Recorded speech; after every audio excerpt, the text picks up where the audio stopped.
হাদিস মোতাবেক যে যাকে ভালোবাসে হাসরের দিন সে তাকে পাবে। যদি একজন জান্নাতি হয় অপরজন জাহান্নামী হয়, আমার প্রশ্ন হলো কিভাবে দুইজন মিল হবে? বাহ, ভালো প্রশ্ন। দেখুন, আলমার ও মাআমান আহাব, মানুষ যাকে ভালোবাসবে কিয়ামতের ময়দানে তার সাথে থাকবে, হাদিসে নবী সাল্লাল্লাহু আলাইহি ওয়াসাল্লাম বলেছেন।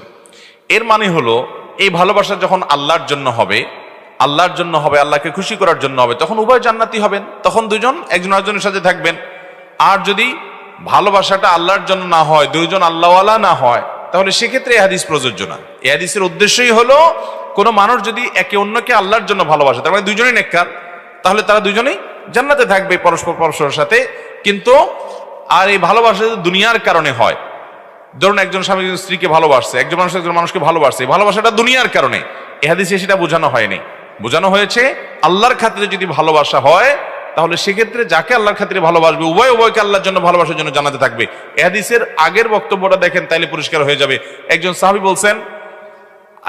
বলছেন ইয়া রাসূলুল্লাহ, কিয়ামত কবে হবে? আমরা প্রায় সময় দেখেন না কিয়ামতের সনক্ষণ বাজে যে ইমাম মাহদী কয় বছর বাকি আছে হুজুর, শুরু করে না মানুষ জিজ্ঞেস করা, কয়দিন পরপরই খোঁচায়। কয়দিন আগে বোধহয় এক সপ্তাহ আগে সময় টিভির একজন সাংবাদিক বলতেছে, হুজুর ভাই কিয়ামত আসলে কবে হবে, মানে তারিখ সনটা কবে? তো অনেকে এটা জানতে চায়। নবী করিম সাল্লাল্লাহু আলাইহি ওয়াসাল্লামের কাছে এরকম একজন সাহাবী বলছেন, ইয়া রাসূলুল্লাহ কিয়ামত ঠিক কবে হবে? ওনার হয়তো জানা ছিল না আয়াত আল্লাহ যে বলেছেন যে কিয়ামতের ইলম আল্লাহ ছাড়া কেউ কারোর কাছে নাই। আমরা তো জেনে শুনেও খোঁচাখুচি করি অহেতুকে সমস্ত বিষয়, গায়েবের বিষয়। যাই হোক, তো নবী করিম সাল্লাল্লাহু আলাইহি ওয়াসাল্লাম তাকে বললেন, মাজা আদাত লাহা, কিয়ামত কবে হবে এটা তুমি জানতে চাচ্ছ, কিয়ামতের জন্য তোমার প্রস্তুতিটা কি? উনি বললেন, ইয়া রাসূলুল্লাহ আসলে তো কিয়ামতের জন্য সেরকম কোনো প্রস্তুতি নাই। আমার যদি আজকে কিয়ামত আমি কি পেশ করবো আল্লাহর কাছে এরকম কিছু নাই, তবে আমি আপনাকে আল্লাহর জন্য ভালোবাসি, এই আমলটা আমার কাছে আছে।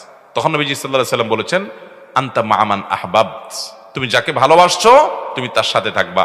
বর্ণনাকারী সাহাবী বলেন, আমরা নবীর মুখ থেকে কত হাদিসই তো শুনছি, কোন হাদিস শোনার পর আমরা এত খুশি হই নাই এই হাদিসটা শোনার পর যত খুশি হয়েছি। কারণ আমরা নবী সাল্লাল্লাহু আলাইহি ওয়াসাল্লামের মতো আমল করে তারপর যায় কখনো যেতে পারবো না, আবু বকরের মতো আমল করে তার সমান কখনো হতে পারবো না, ওমরের মতো আমল করে তার সমান কখনো হতে পারবো না। কিন্তু তাদেরকে ভালোবেসে কিয়ামতের দিন এবং জান্নাতে তাদের সাথে থাকা যাবে, এই কথা জানার পর আমরা খুশি হয়ে গেলাম যে তাদের সাথে থাকার একটা সুযোগ তৈরি হলো। আমরা সবচেয়ে ভালোবাসা নবীদেরকে, সাহাবায়ে কেরাম রিদওয়ানুল্লাহি তাআলা আলাইহিম আজমাইনদেরকে দেব তো ইনশাআল্লাহ।